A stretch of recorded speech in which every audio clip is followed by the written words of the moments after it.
So today I'm looking at how to finish a large scale print, and specifically talking about seam lines and things of that nature.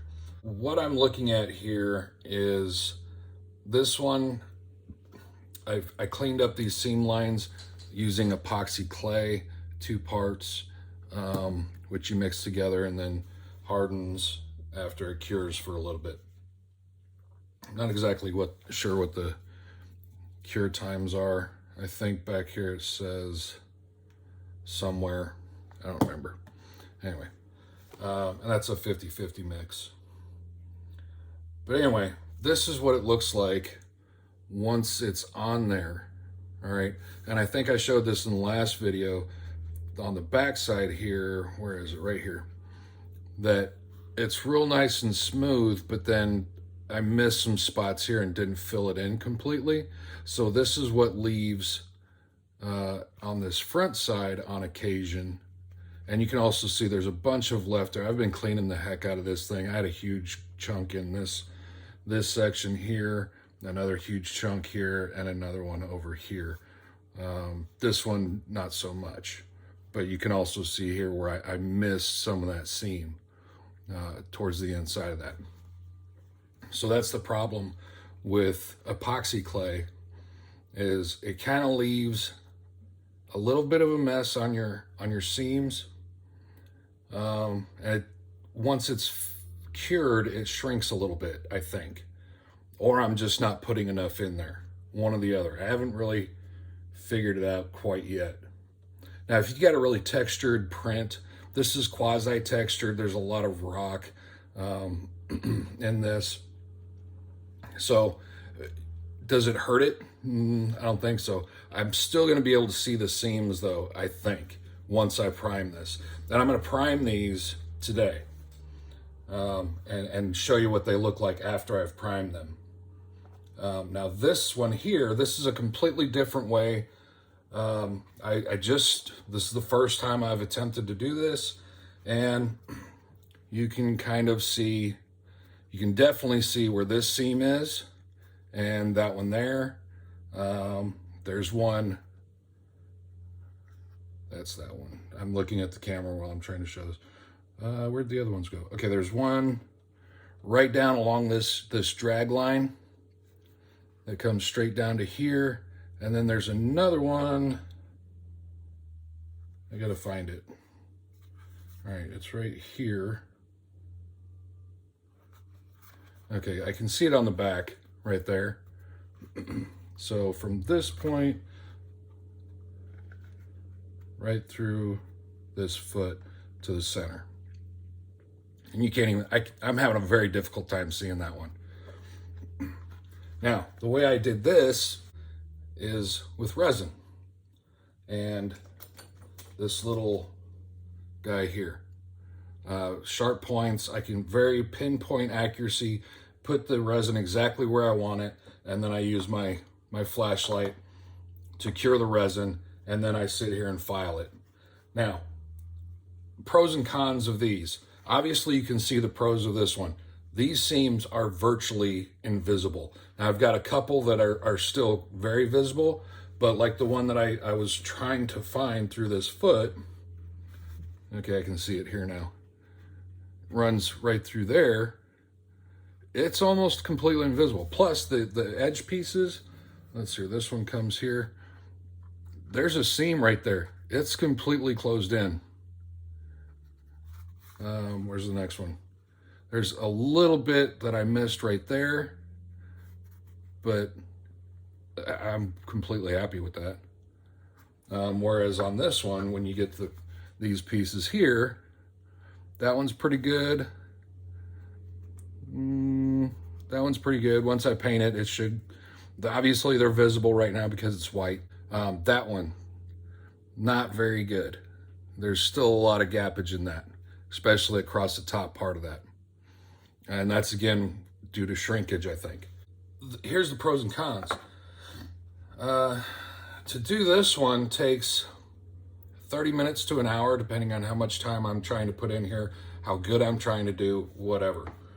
This one here is between, I did this model here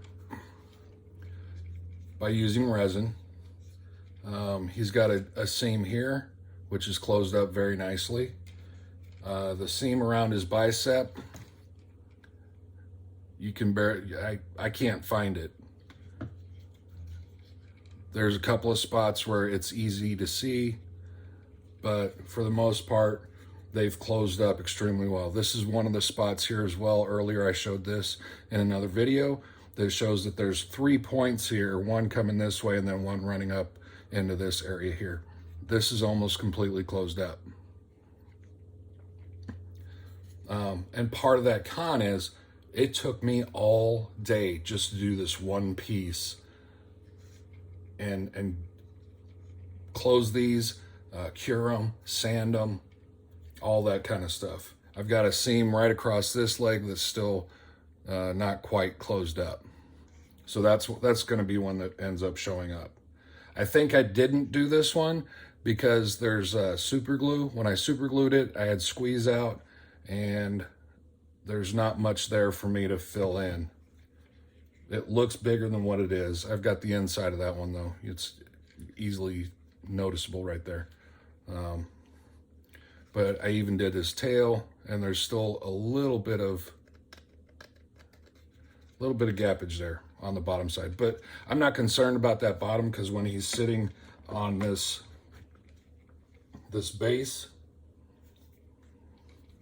can't see the bottom of his tail. So there's certain times when I'm doing this that it's like, oh, okay, whatever. I'm not going to see it. So anyway, I don't know why I just put that over there. And then I did all of his wings as well. And that's a day and a half of filling gaps and sanding. And at one point, I don't know if my battery's dying on my UV light, on my little flashlight or not. I keep switching out batteries, but I think the batteries that I have, I found in a Olaf sandwich bag. I don't know why they're in here, and I don't know if these are good or not, if they've been used and my wife put them there. So I've been using those. Eventually I have to go get more batteries and see if that's the reason why I'm not getting good curage. But what I ended up doing when I'd cure it with the flashlight, I'd have some issues where I'd go back, I'd start to use my file on it or a sanding thing, and the top layer would break and everything inside that bubble, it was like a shell. So everything below that top layer was still uncured resin. And so then I'd have to cure it again. And what I ended up doing, especially on the big model and the wings, and even this one here, I took it over to the wash and cure and just cured it for 10-15 minutes each. But that's the biggest problem that I've found in this little experiment that I'm doing, is that by using the resin and the curing and then sanding and file and all that stuff, the process is 100 times more in depth and time consuming. That's the word I'm looking for, time consuming. Because like I said, I did this one in 30 minutes. And then all four of these other pieces, the model, the wings, and the base, this is the base for this other guy over here, which I've not yet worked on. Holy crap, I just now noticed that. I've got a big, I don't know if that's I don't think that's I think that's a print failure right there, to be honest. Now he's got some scars and stuff on his back, but these are all raised scars. This is I'm pretty sure that's a print failure. I'm gonna have to fill that. Huh, interesting. I have not done anything on him yet. I forgot also, he had a drain hole up here on the top of his noodle, which is right there. And I got that very nicely filled in. Luckily, the top of his head doesn't have much texture. On the rest of his skin back here, you can see how there's a little bit of texture there, so a lot of sanding in this area is going to lose that texture. So doing these seams here, I'm possibly, I have to be very careful when I fill these, I don't lose the texture of the skin. So I've been kind of holding off on these prints. And I forgot to mention also this model here, which is all of these little pieces, and then he sits here. This is Loot Studios loyalty reward for, I think, 3 months or 6 months. I can't remember which. But this is a print that you can't get unless you're subscribed to Loot Studios. And it's X amount of months. There was two models in this package for the loyalty reward. And I finally got to where I've gotten this one. I think this is gonna, once I finish this one, get it primed, get it painted, get all these parts in here and all that, I'm not gonna be able to, like, he covers up a lot of this treasure chest, so I'm gonna have to leave this off, get this piece like this, paint all this, do this, and then glue him on after everything is done, and then spray it and prime it. Or not spray it and prime it, gloss it after it's painted to get it to finish nicely, I think. Been yammering away for a little while. I'm gonna actually get over to my spray booth and get these primed up and see how well they end up looking. Okay, I'm over here at the spray booth. I'm probably gonna end up running out. This is almost empty, there's not much in here, but I've got a second one up here. And sorry about the angle. This is as close as I can get my camera, obviously, because I have my priming area ready. These are all the prints that I have ready for priming. And I'm only doing these parts for these two bases right now to show kind of what the seams look like once they're primed. And I'm gonna have to kick on my fan and it's gonna get loud, so I apologize. Let's do this.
There we go.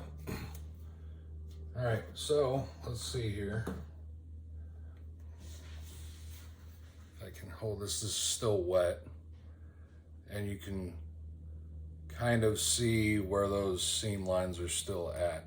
The real test is going to be once I completely paint all this up. I think that's pretty good, actually. I can still see this one right along here very well. This one that was hard to see earlier has now shown up.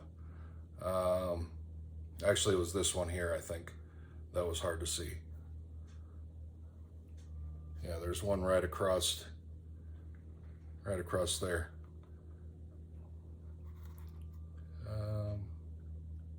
I can see that one, I can see that one. Anyway, so that kind of shows it right there in black. I think a bigger test is going to be once I put some gray on these. I'm gonna have to let these sit for quite a while, let them cure up, let that paint dry, and see what happens. Try not to touch this stuff because that's exactly what happens. You can see on top of this skull right here where I just touched it with my glove, and it's still wet and tacky, and it pulled all the primer off of it. But I can't see distinctly where anything is at on this one. I know there was one, you can see that edge right there. And I know that runs straight up that rock face, but I can't see where it's at.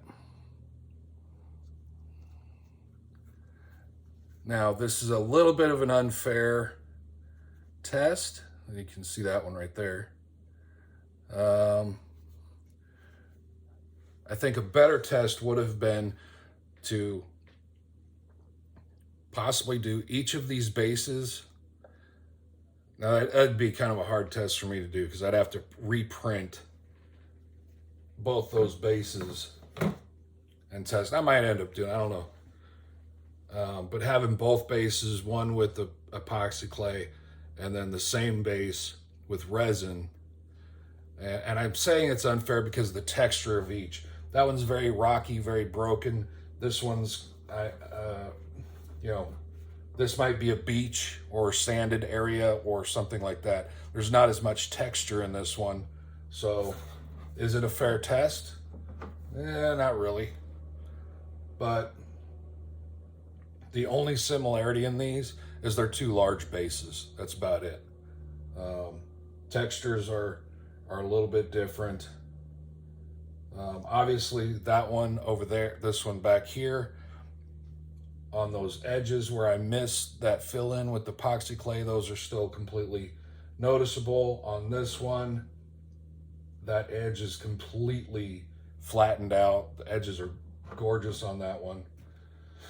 I don't know. Okay, so it's the next day. I primed all these in black yesterday.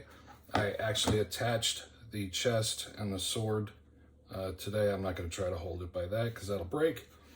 And then primed them this morning with gray.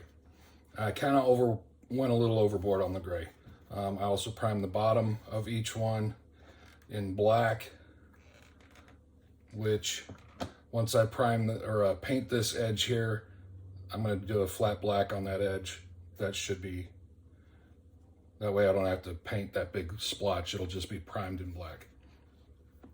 Now, looking at this after I've primed it, I keep looking at this section here too, like this is a failure on the print, like these rocks didn't actually go. But considering the fact that once he's on here,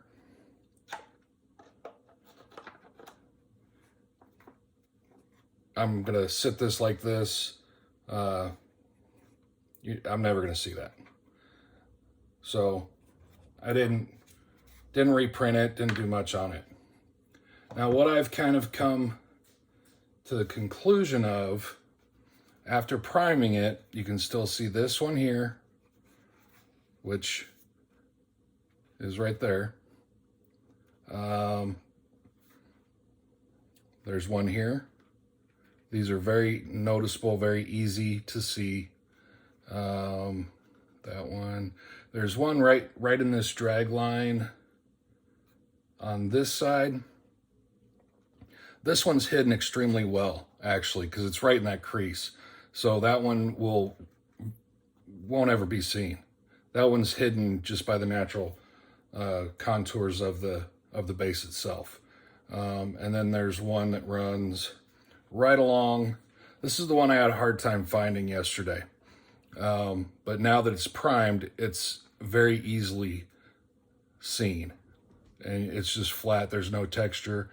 Now, I guess if I actually did a better job of sanding that down, a lot of this is probably me not doing a proper job of sanding, trying to texture. One of the things I thought of in order to hide that a little bit better is I can sprinkle some, I've got all kinds of base type stuff I've got a bunch of fine grass style stuff. I've got some other stuff up here. You know, there's some bricks. I've actually got some fine sand, which I may end up sprinkling sand throughout this whole thing to try to hide some of that. There's a whole bunch of different size base type stuff that I've got up here that I use on occasion, not all the time. Between rocks, grass, and shrub type stuff, I've got, you know, stuff like that. So all different kinds of sizes, different kinds of stuff. But anyway, so that's that seam, and that's the resin style of fixing your seams. Now, and again, I admit this is not a fair comparison, primarily because this base has all kinds of cracks and all that in it, and with the epoxy clay, you can see one right here.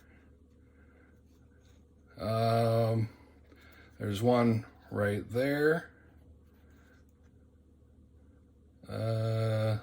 This one runs straight across to right here, which I still didn't fill in all that. And then here's the next one. Now this one here is hidden extremely well. That runs this way, even on the backside, except for right there. If I cover that up, you can't see it. You can kind of see it in the back of that rock as well. But from a distance, they blend in very nicely. Whereas from a distance, you can still see this one. I can see this one, primarily because I know where it's at. Again, the one that's over here, right here, will always be blended in. And then you can clearly see this one back here from the same distance. So I think ultimately what this little test is proving is that it really doesn't matter if you do one way or the other. What it matters is the contour of the base. I think that's about the only thing that I've learned from this. And especially on your bases, you can hide those things. Now in parts like this, now obviously, I don't know. Some of the seams I can still see. This is going to end up being, how well am I going to be able to paint this and hide this? I'm not going to be able to hide anything with base, gravel and things of that nature. Everything's going to have to be hidden with paint. So, I don't know. We'll see. This one still kind of shows up pretty good. But since I did resin on all of this model, and even you can see that one in his arm right there, right by the wing, you can't really sand this down so much because then you're going to sand out the detail in the model itself. So like on this side here, you can see how the skin, especially in this glass, this kind of where the shine of the light is kind of reflecting a little bit. There's serious detail in that. So if I sand all that down, I'm going to take all that out. So you really aren't, depending on the model and where it's at, like even this leg part here. If I sand, there's no way to sand that out without destroying the entire detail of the model. You know, there's creases in the skin here that if I sand all that out, I'm going to lose all that detail. So I guess this one will really tell once I paint it whether or not it's a good way to do it.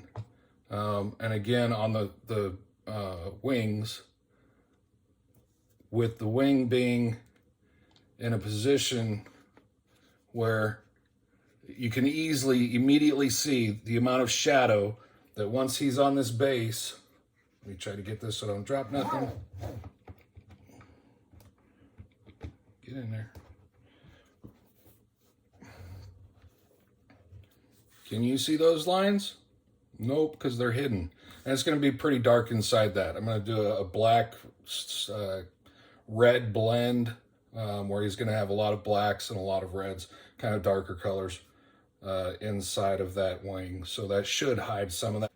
With the presentation of the model itself, I'm going to have it sitting in this type of fashion, so everything on the back side, which is clearly seen from a distance right now, because you can see this line going all the way across here. Now the good thing on this wing is because there's 3 parts down here. There's this one, and then this one, I think. Okay, there was this part here, and then 2 parts for the wing. So this part here, this seam going down is where? Where the heck is it? It's over here. Okay, there it is. So obviously I did a good job of hiding that one. It's right along there. That's about the only part of that that's visible. The rest of it goes right up into this crease right here. So that's a very good spot for the breakup of the model that the creators of the file did by putting it in that seam. But then down here, it's kind of lost.